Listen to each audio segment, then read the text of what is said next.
करायला हवी होती, पण या सगळ्यामध्ये काँग्रेस कुठेतरी फ्लॉप ठरलं आणि त्याचा परिपाक म्हणजे विरोधकांची मोठी हार बिहारमध्ये पाहायला मिळते.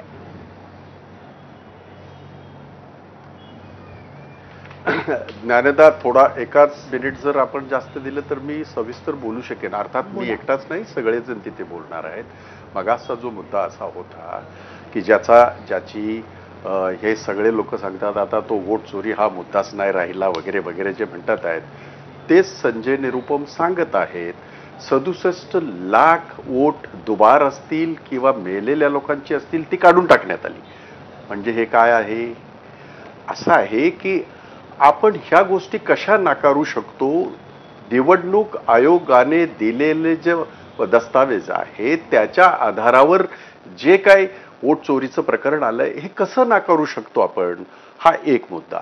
नंबर 2, मगाशी काही आमचे मित्र सुद्धा बोलताना म्हणाले की बिहारचा 20 वर्षामध्ये झालेला विकास आणि त्याचं हे आलेलं फलित किंवा त्याचं हे उत्तर. कोणीतरी असं म्हणालं की बिहारमध्ये उद्योग. मला एक सांगा की बिहारमध्ये 5 उद्योग जे आलेल्या त्याची नावं सांगा चला 20 वर्षामध्ये. पूर्वी नाही आली. जंगलराज, चला ठीक आहे, तुम्ही म्हणताय तेही आपण हे करू, परंतु कुठल्या आधारावर इतकं यश मिळू शकतं? एकट्या लाडक्या बहिणीच्या आधारावर? तर त्याचं उत्तर नाही असं येईल. कारण अशा पद्धतीच्या अनेक योजना याच्यापूर्वी सुद्धा अनेक सरकारांनी, काँग्रेस सरकारने सुद्धा, जे सरकार होतं त्यांनी त्या वेळेला त्या केलेल्या आहेत. मग त्या महिलांसाठी असेल, शेतकऱ्यांसाठी असेल, तरुणांसाठी असेल, ह्या अशा ज्याला आपण म्हणतो सोशल जस्टिसच्या ज्या ह्या असतात योजना, त्या कराव्याच लागतात कुठल्याही सरकारला.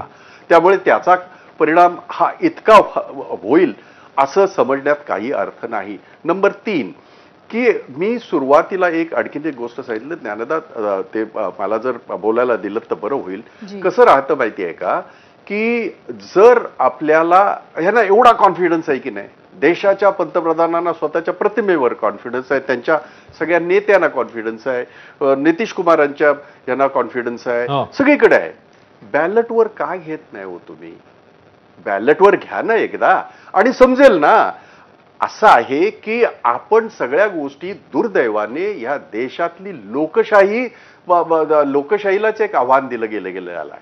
मगाशी तुम्ही म्हणताना एक गोष्ट म्हणाले तुम्ही ज्ञानदा की भाई असं म्हणतात आहेत. भाई असं म्हणत नाहीयेत. तिथल्या बिहारच्या शेकडो ह्याच्यावर मतदान केंद्रावर हे प्रकार घडले. तुम्ही दाखवलं नाही म्हणजे ते असत्य असं काही समजण्याचं कारण नाही. कारण आता म्हणजे मेनस्ट्रीम मधला मीडियापेक्षा सोशल मीडिया जे काय दाखवतंय आणि लाईव्ह, म्हणजे ते रेकॉर्ड केलेलं नव्हे, ती मीम नव्हे किंवा ती रील नव्हे, लाईव्ह जे दाखवलं गेलं ते मी आपल्या समोर मांडलं. त्यामुळे ह्या सगळ्या गोष्टीचा जर परिणाम असा असेल की देशाचा निवडणूक आयोग, राज्याचा निवडणूक आयोग, देशाचं सरकार, राज्य सरकार त्यांचंच, ह्या सगळं जर गठबंधन आणि त्याच्यामध्ये ईव्हीएम टॅम्पर होते हे आता सगळ्यांनी मान्य केलंय.